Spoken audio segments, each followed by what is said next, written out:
At a growing memorial outside the airport, Canada's Minister of Defence, along with members of the Snowbirds, came to remember and pay tribute to Captain Jen Casey. Having this display demonstrates to them how much we appreciate what they do for all of us.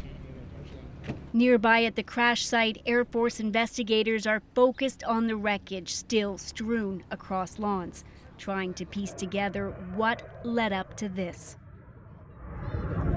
No! No!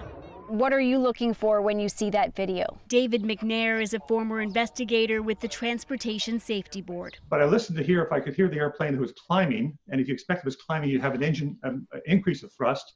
Didn't hear that, so I'm wondering if there was some sort of engine problem. Robert Mitchell is a former commander of the Snowbirds and still flies in air shows. He knew Casey personally. You know, it's obviously horrific and tragic, and you don't often think of one of the passengers in an airplane and the Snowbirds being hurt like this and are killed.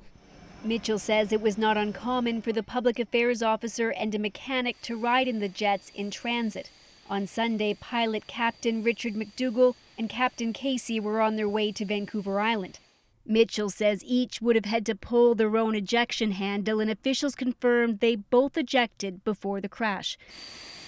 As for the safety of the Tudor jets, which were originally manufactured in the 1960s, Mitchell says he has no concerns. I would go get in that jet today and fly it. I have thousands of hours flying the Tudor jet with the Snowbirds and even in pilot training, and I never question the airplane.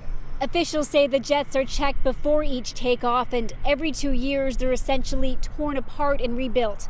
But something did go horribly wrong, and it could take a year for the investigation to be complete. Briar Stewart, CBC News, Kamloops.